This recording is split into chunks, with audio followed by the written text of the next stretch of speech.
Hello everyone, आज हमारा topic है डाइजेस्टिव सिस्टम ऑफ फ्रॉग। तो हम देखते हैं कि इसका डाइजेस्टिव सिस्टम कहाँ से स्टार्ट होता है। तो क्या होता है, इसमें दो जॉज होती है, एक तो अपर जॉ होती है और एक लोअर जॉ होती है, जैसे कि हम इसके माउथ के स्ट्रक्चर में देख सकते हैं। तो ये अपर और नीचे की लोअर जॉ होती है। लेकिन क्या होता है, ये किससे कवर होते हैं? बाहर की ओर जो लिप्स होते हैं उनसे ये कवर होते हैं। ठीक है, अब जो इसके लिप्स है वो कैसे होते हैं? इमूवेबल। ठीक है, ये लिप्स इमूवेबल होते हैं। इसके बाद जब हम इसके जॉ में जाते हैं तो जॉ का स्ट्रक्चर देखते हैं। तो क्या होता है कि जो ऊपर का जॉ होता है वो कैसा होता है? स्टेबल होता है। स्टेबल होता है, और जो नीचे का जॉ होता है वो मूवेबल होता है। तो इसी के कारण क्या होता है कि जो नीचे की जॉ के कारण ही ये कोई भी प्रे को उसके अंदर की ओर ले सकता है। अब हम जो ये इसके अपर जो है उसका स्ट्रक्चर देखते हैं। तो इसमें क्या होता है, फ्रॉग में जो लोअर जॉ है वहाँ पे तो टीथ नहीं पाए जाते हैं, सिर्फ ओनली फॉर इसके अपर जॉ में ही पाए जाते हैं। और अपर जॉ को भी दो पार्ट में डिवाइड किया हुआ है। जो आगे का पार्ट है उसको कहेंगे प्रीमैक्सिला और पीछे के पार्ट को मैक्सिला। ठीक है, तो जो प्रीमैक्सिला है इसमें जो टीथ पाए जाते हैं उनको प्रीमैक्सिलरी टीथ कहेंगे। प्रीमैक्सिलरी टीथ। ठीक है, और इसके बाद जो साइड में ये पाए दोनों साइड, इनको क्या कहेंगे? Maxillary teeth. तो इसमें जो नीचे का जो लोअर जॉ होता है उसमें टीथ नहीं पाए जाते हैं। इसके बाद क्या होता है कि इनमें जो टीथ होते हैं वो बैकवर्ड होते हैं, मतलब अंदर की ओर होते हैं, बाहर की ओर नहीं होते। उनका जो शार्पनेस है वो अंदर की ओर होता है। ठीक है, तो अब इसका टीथ का स्ट्रक्चर देखते हैं। तो ये टीथ कैसे होते हैं कि पूरे रो में होते हैं और पूरे रो में सेम होते हैं। इस कारण सेम होने के कारण इनको हम क्या कहेंगे? होमोडोंट कहेंगे। ठीक है, होमोडोंट टीथ होते हैं। ठीक है, इसके बाद क्या होता है कि इनमें टीथ एक बार टूट जाते हैं, तो इसकी जो एक बार टूटने के बाद में वो टीथ दूसरे टीथ से रिप्लेस हो जाता है। तो इस रिप्लेस होने के कारण इस टाइप के टीथ को क्या कहेंगे? पॉलीफायोडोंट टीथ। ठीक है, इसके बाद क्या होता है कि ये टीथ है डायरेक्ट किसी भी सॉकेट में फिट नहीं होते हैं, ये बोन से जुड़े हुए होते हैं। ये मैक्सिला बोन है, तो ये डायरेक्ट बोन से जुड़े हुए होते हैं। इसमें किसी भी टाइप की कोई भी मसल या कुछ नहीं पाई जाती है, डायरेक्ट बोन से जुड़े हुए होते हैं। इस कारण क्या होता है कि बोन से जुड़े होने के कारण इस टाइप के टीथ को क्या कहेंगे? एक्रोडोंट। तो इसके 3 कैरेक्टरिस्टिक्स क्या है टीथ के? एक्रोडोंट है, होमोडोंट है और पॉलीफायोडोंट है। ठीक है, अब टीथ का स्ट्रक्चर देखते हैं। तो ये ऊपर की ओर मैक्सिला बोन आ गया। मैक्सिला बोन के बाद में जब नीचे की ओर आते हैं तो ये अंदर का ये पूरा ये पल्प कैविटी है। ठीक है, पल्प कैविटी के बाद में जो ये बाहर की ओर है ये है डेंटाइन। ये डेंटाइन वाला पार्ट है। ठीक है, डेंटाइन वाले पार्ट में क्या होता है कि पल्प कैविटी से कैनालिक्यूली ये देखिए नर्व्स निकली हुई है, तो ये इसमें होती है डेंटाइन में। इसके बाद डेंटाइन के ऊपर यहाँ पे इनेमल की लेयर होती है, ये सिर्फ इसके टिप पे होती है, तो ये इनेमल की लेयर है। इनेमल की लेयर। ठीक है, इसके बाद जब इसके अंदर की ओर जाते हैं तो कौन सा पार्ट आता है? Buccal cavity.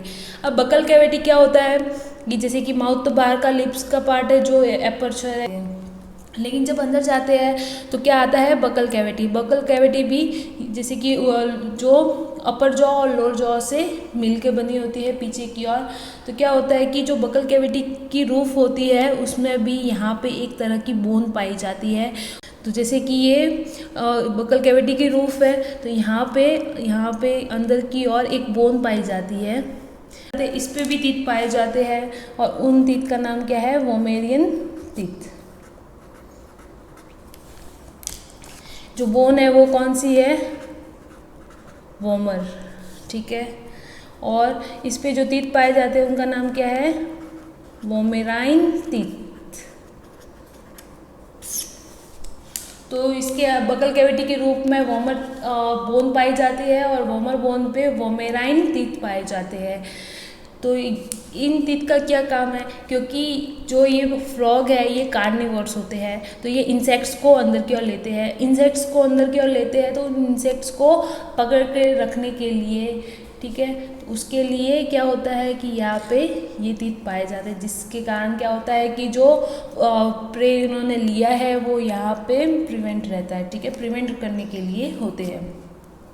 इसके बाद जब हम नीचे की ओर देखते हैं तो यहाँ पे एक टंग होती है, ये बीच में ये पूरी क्या है, ये टंग है। इसका टंग का स्ट्रक्चर कैसे होता है कि ये बाहर की ओर, मतलब जहाँ पे जैसे कि ये लोअर जो है बाहर की ओर, तो यहाँ पे तो अटैच्ड होती है टंग, ठीक है, और अंदर की ओर कैसे होती है, खुली हुई होती है। इसका जो अंदर का एंड है वो फ्री होता है, ठीक है। तो यहाँ से अटैच होने के कारण क्या होता है कि जब इनको इंसेक्ट्स को अंदर लेना होता है तो क्या करते हैं, ये जो टंग का अंदर का जो पार्ट है वो बाहर की ओर खोलते हैं। तो ये बाहर की ओर आता है, तो बाहर की ओर आएगा तो किस तरह से आएगा, इस तरह से। जैसे कि यहाँ पे इंसेक्ट्स आ गया, ये इंसेक्ट आ गया, तो ये वापस अंदर की ओर जाएगा तो ये वापस उल्टा होगा और वो इंसेक्ट अंदर की ओर चला जाएगा, ठीक है। तो इसकी टंग इस तरह से होती है। अब इसकी टंग पे भी टेस्ट बड्स पाए जाते हैं और कुछ म्यूकस सिक्रेशन वाली सेल्स पाई जाती है।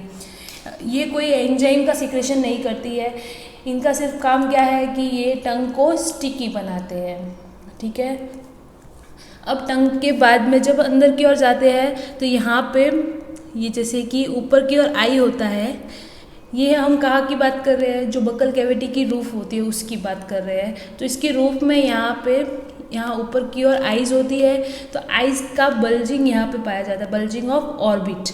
तो ये किस काम के लिए, क्योंकि जब ये फूड को अंदर की ओर फेरिंग्स की ओर धकेलने के लिए, पुश करने के लिए ये काम करता है, ठीक है। क्योंकि इससे क्या होगा, रूफ के कारण जैसे कि इस तरह से है तो ये जैसे कि प्रे यहाँ पे आ गया तो इसको पुश करेगा, क्योंकि ये अंदर की ओर, ये देखिए इस तरह से होता है तो पुश करता है, ये पुश करता है उनको आगे की ओर। अब जब हम और आगे जाते हैं तो बकल कैविटी में क्या होता है, नेरिस पाए जाते हैं। नेरिस कहाँ पे है, ये यहाँ पे पाए जाते हैं। तो अब नेरिस का काम क्या है कि जैसे कि बाहर की ओर और अंदर की ओर कनेक्शन के लिए ये बीच में नेरिस होते हैं, ठीक है। नेरिस के एपर्चर होते हैं जो कि बाहर की O2 को अंदर की ओर लाते हैं और अंदर की CO2 को बाहर की ओर भेजते हैं। तो एक कनेक्शन के, एक जॉइनिंग पॉइंट के रूप में ये कार्य करता है। अब हम और आगे जाते हैं तो क्या होता है कि जब ये फूड अंदर की ओर आ जाता है तो यहाँ पे पीछे की ओर फेरिंग्स होता है, गलेट होता है। तो इसका स्ट्रक्चर किस तरह से होता है वो देखते हैं। तो जैसे कि पीछे की ओर आ गए तो यहाँ पे एक एपर्चर होता है जिसको हम क्या कहेंगे, गलेट कहेंगे। तो गलेट से क्या होता है, यहाँ से रेस्पिरेटरी सिस्टम भी कनेक्टेड होता है और डाइजेस्टिव भी कनेक्टेड होता है। जब रेस्पिरेशन होता है तो डाइजेस्टिव क्लोज रहता है, जब डाइजेस्टिव होता है तो रेस्पिरेटरी क्लोज होता है। तो अब जो ये फूड है आगे की ओर आएगा तो इसमें क्या होता है कि गलेट के बाद में ये डायरेक्ट कहाँ पे खुलता है, फेरिंग्स में। तो जैसे कि ये गलेट आ गया तो फेरिंग्स सिर्फ इतना है, इसकी साइज़ बहुत कम है फेरिंग्स की, ठीक है। इसके बाद और नीचे जाएंगे तो ये किस में खुलेगा, अब इसोफेगस में। तो इसोफेगस क्या होता है कि इसमें बहुत शॉर्ट होता है। इसमें बहुत शॉर्ट होने का कारण क्या है कि इसकी जो नेक है वो बहुत शॉर्ट होती है। तो नेक शॉर्ट होने के कारण इसका जो इसोफेगस है वो भी बहुत शॉर्ट होता है। अब इसोफेगस में क्या होता है, इसमें अंदर की ओर बहुत से फोल्ड्स पाए जाते हैं, जिससे क्या होता है कि जब ज़रूरत हो तो क्या होता है कि ये एक्सपेंड करके जो एरिया है, वॉल्यूम है, उसको बढ़ा देता है। तो ये लॉन्गिट्यूडिनल फोल्ड्स पाए जाते हैं पूरी इसकी सरफेस पे, इनर सरफेस पे। और जो ये इसके ऊपर जो ग्लैंड्स पाई जाती है वो भी पेप्सिन का सिक्रेशन करती है। ये इम्पॉर्टेंट बात है। फर्स्ट एंजाइम यहाँ पे आ गया, क्योंकि अब तक हमने देखा कि इसके माउथ में जो टंग है वो भी किसी टाइप का एंजाइम सिक्रेट नहीं करती है और इसमें सलाइवरी ग्लैंड भी नहीं पाई जाती है। फ्रॉग में सलाइवरी ग्लैंड नहीं पाई जाती है। ठीक है, ये इम्पॉर्टेंट पॉइंट है इसका, क्योंकि सलाइवरी ग्लैंड नहीं पाई जाती है। जब और आगे बढ़ते हैं तो यहाँ पे जैसे कि मैंने बताया कि सबसे फर्स्ट एंजाइम कहाँ से सीक्रेट हो रहा है, इसोफेगस की म्यूकल फेगस की ग्लैंड से सीक्रेट हो रहा है पेप्सिन पेप्सिन। ठीक है, अब पेप्सिन क्या होता है कि यहाँ पे इनएक्टिव होता है, क्योंकि ये जब HCl से जुड़ेगा तभी ये एक्टिव होता है, इस कारण इसका यहाँ पे कोई वर्क नहीं है। ठीक है, इसके बाद जब और आगे जाते हैं तो क्या आता है, स्टमक आता है। तो जैसा कि हम यहाँ देख सकते हैं, जैसे कि टंग है, यहाँ पे गले था, यहाँ से ये इसोफेगस आ गया और यहाँ से इसके बाद क्या आ गया, ये स्टमक आ गया। अब स्टमक का स्ट्रक्चर देखते हैं, तो स्टमक का स्ट्रक्चर इस तरह से होता है। अब स्टमक में भी क्या होता है, लॉन्गिट्यूडिनल फोल्ड्स पाए जाते हैं, वही वर्क इसका कि एक्सपेंड करता है वॉल्यूम को। ठीक है, अब इसमें भी दो तरह की सेल्स पाई जाती है, कौन कौन सी, एक तो गैस्ट्रिक ग्लैंड्स पाई जाती है और दूसरी ऑक्सिंटिक सेल्स पाई जाती है। तो पहली का क्या नाम है, गैस्ट्रिक ग्लैंड, और दूसरी है ऑक्सिंटिक सेल्स। तो जो गैस्ट्रिक ग्लैंड है ये किसका सिक्रेशन करती है, पेप्सिनोजन का। पेप्सिनोजन का, और ऑक्सिंटिक किसका सिक्रेशन करती है, HCl का। तो अब ये HCl और पेप्सिनोजन दोनों कंबाइन हो जाते हैं, तो ये पेप्सिनोजन को एक्टिव पेप्सिन में कन्वर्ट कर देता है, एक्टिव पेप्सिन में कन्वर्ट कर देता है। ठीक है, तो पेप्सिन में कन्वर्ट करने के बाद में सबसे फर्स्ट डाइजेशन फिर अब यहाँ पे होता है स्टमक में। ठीक है, इसके बाद स्टमक भी दो पार्ट में डिवाइडेड होता है। जो इसका स्टार्टिंग आगे वाला पार्ट है ये कार्डियक पार्ट है, और पीछे वाला पाइलोरिक पार्ट है, पाइलोरिक स्टमक, और ये कार्डियक स्टमक। तो ये भी दो पार्ट में डिवाइडेड होता है, कार्डियक और पाइलोरिक।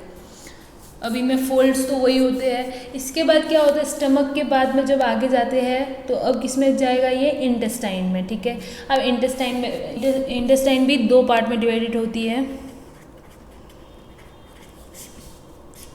स्मॉल इंटेस्टाइन और लार्ज इंटेस्टाइन। ठीक है, अब स्मॉल इंटेस्टाइन में क्या आएगा, डुओडिनम और दूसरा इलियम, और इसमें रेक्टम। ठीक है, अब जब हम आगे जाते हैं तो अब यहाँ पे स्टमक एंड हो जाता है, स्टमक के यहाँ से ये इंटेस्टाइन यहाँ तक आती है, तो यहाँ से इंटेस्टाइन स्टार्ट हो जाती है। अब इंटेस्टाइन में क्या होता है कि यहाँ पे एक स्पिंक्चर्स पाए जाते हैं स्टमक और इंटेस्टाइन के बीच में। ठीक है, इसके बाद जब ये हम यहाँ पे इंटेस्टाइन में आते हैं तो ये वाला पार्ट क्या है इसका, डुओडिनम। ठीक है, यहाँ तक वाला पार्ट कौन सा है, डुओडिनम। ठीक है, डुओडिनम। इसके बाद जब आगे जाते हैं तो ये जैसे कि बहुत सारे कॉइल में होता है, कॉइल शेप्ड होता है, तो ये इलियम पार्ट है यहाँ तक का। ठीक है, अब इसका जो इंटेस्टाइन का जो पार्ट है, दोनों डुओडिनम और इलियम ये दोनों एक तरह की मिसेंट्रिक जो फैन लाइक स्ट्रक्चर है उनसे जुड़े हुए होते हैं। ठीक है, ये फैन लाइक मेम्ब्रेन है। ठीक है, मिसेंट्री, इनसे ये जुड़े हुए होते हैं। अब जब हम और आगे जाते हैं तो यहाँ पे क्या आता है, लार्ज इंटेस्टाइन, और ये यहाँ पे इसका रेक्टम आ जाता है, और यहाँ से फिर ये हैपर्चर्स ये बाहर की ओर खुलते हैं।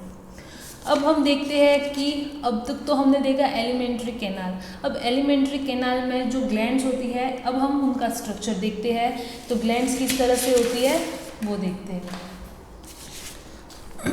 तो इनमें दो तरह की ग्लैंड्स पाई जाती है, कौन कौन सी, एक तो जो ये लीवर है,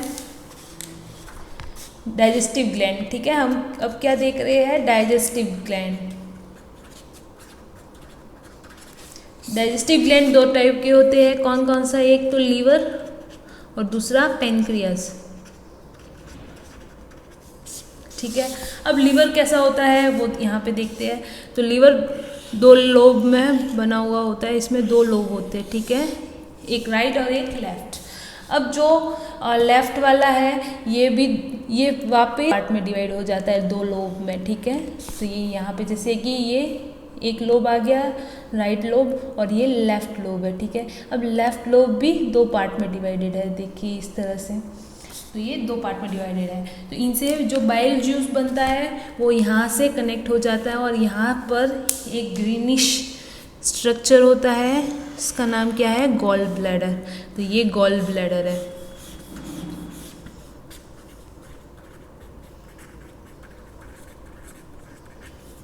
ये गॉल ब्लैडर है, ठीक है।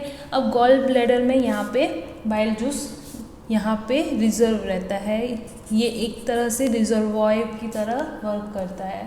यहाँ पे बाइल जूस, यहाँ से बाइल जूस अब क्या होता है, बाइल डक्ट बनती है, कॉमन बाइल डक्ट, जिसमें सारा बाइल जूस आ जाता है। तो ये कॉमन बाइल डक्ट है, जब नीचे की ओर जाती है तो यहाँ पे अब क्या आता है, जो सेकेंड डाइजेस्टिव ग्लैंड है वो कौन सा है, पैनक्रियाज। तो यहाँ पे पैनक्रियाज आ जाते हैं, ये पैनक्रियाज लीफ लाइक स्ट्रक्चर के फॉर्म में होते हैं इसमें, तो ये पैनक्रियाज आ गए। अब पैनक्रियाज में भी पैनक्रियाटिक डक्ट होती है छोटी छोटी, तो वो जो पैनक्रियाटिक डक्ट होती है छोटी छोटी वो इस कॉमन बाइल डक्ट में खुल जाती है, तो ये पैनक्रियाटिक डक्ट है, ठीक है। ये पैनक्रियाटिक डक्ट है, ठीक है। तो इस तरह से फिर इसका जो पैनक्रियाज है, जो एंजाइम है, वो इस कॉमन बाइल डक्ट में आ जाते हैं और यहाँ से फिर जो ये डुओडेनम है इसमें कॉमन हेपेटोपैनक्रियाटिक डक्ट के फॉर्म में यहाँ पे खुलते हैं डुओडेनम में। तो ये इस तरह से होता है। अब इनका सिक्रेशन करता कौन है, तो क्या होता है कि जब फूड स्टमक से इंटेस्टाइन के डुओडेनम में आता है तो क्या होता है कि जो HCl होता है वो डुओडेनम को स्टिमुलेट करता है सिक्रेटिन और कोलेसिस्टोकाइनिन के सिक्रेशन के लिए। कौन से दो हार्मोन है, सिक्रेटिन और कोलेसिस्टोकाइनिन, ये दो हार्मोन का सिक्रेशन करता है। अब क्या होता है कि जब ये यहाँ पे दो हार्मोन सिक्रेट हो गए, अब इसमें से क्या होता है कि जो सिक्रेटिन है वो पैनक्रियाज में जाता है और कोलेसिस्टोकाइनिन है वो लीवर में जाता है। तो कोलेसिस्टोकाइनिन क्या होता है कि गॉल ब्लैडर को स्टिमुलेट करता है बाइल जूस को रिलीज करने के लिए, और जो सिक्रेटिन है वो पैनक्रियाज को स्टिमुलेट करता है पैनक्रियाटिक और सिक्रेशन है उनको सिक्रेट करने के लिए। तो इससे क्या होता है कि ये दोनों जूस यहाँ से फिर यहाँ से होते हुए डुओडेनम में खुल जाते हैं। अब डुओडेनम में क्या होता है कि जो ये बाइल जूस है ये क्या करता है, सिर्फ जो फैट्स को इमल्सिफाई करता है, ठीक है। तो फैट्स को सिर्फ इमल्सिफाई करने का ही वर्क है इनका बाइल जूस का, ठीक है। अब जो ये इंटेस्टाइन है, इनकी जो इनर सरफेस है उनमें भी क्या होता है, इनर सरफेस में क्या होता है, विलाई पाई जाती है। तो विलाई क्या होता है कि जो एब्जॉर्प्शन का जो एरिया है उसको बढ़ा देता है, एब्जॉर्प्शन सरफेस बढ़ा देता है। तो अब इसके जो डाइजेस्टिव सिस्टम है उसको कितने पार्ट में हम डिवाइड कर सकते हैं, तो सबसे पहले तो फूड यहाँ पे अंदर आता है, इंजेशन कहते हैं, यहाँ से नीचे की ओर आता है तो यहाँ पे डाइजेशन होता है, डाइजेशन के बाद में यहाँ से यहाँ तक एब्जॉर्प्शन होता है, और जब जो ये लार्ज इंटेस्टाइन में आता है तो यहाँ पे क्या होता है, एसिमिलेशन होता है। एसिमिलेशन मतलब क्या होता है, जैसे कि यहाँ पे तो इंजेशन मतलब खाना अंदर आता है, तो खाना अंदर आने को इंजेशन कहेंगे। इंजेशन के बाद में जब ये स्टमक में यहाँ पे आता है तो यहाँ पे क्या होता है, डाइजेशन होता है। तो ये कौन सा होगा, डाइजेशन, ठीक है, डाइजेस्टिव पार्ट। डाइजेशन के बाद में जब यहाँ पे जो स्मॉल इंटेस्टाइन है, यहाँ से जो स्मॉल इंटेस्टाइन के इलियम पार्ट जहाँ पे एंड होता है, इस पार्ट में क्या होता है, एब्जॉर्प्शन होता है, ठीक है। एब्जॉर्प्शन मतलब विलाई के थ्रू फूड ब्लड के अंदर आता है, ठीक है। अब जब ये लार्ज इंटेस्टाइन में आता है तो यहाँ पे क्या होता है कि जो ब्लड में फूड आ चुका है उस फूड को जो सेल्स है हमारी बॉडी की वो लेती है उनके नीड के हिसाब से। तो जो यहाँ पे जो सेल्स होती है वो उनके नीड के अनुसार उस ब्लड से लेती रहती है फूड, ठीक है। तो इस तरह से यहाँ पे जो प्रोसेस होता है उसका नाम क्या है, एसिमिलेशन। और यहाँ पे अब रेक्टम में जो वेस्ट मटेरियल है वो यहाँ पे कलेक्ट रहता है और यहाँ से फिर एक्सक्रीट हो जाता है। तो ये था हमारा digestive system of frog. Thank you.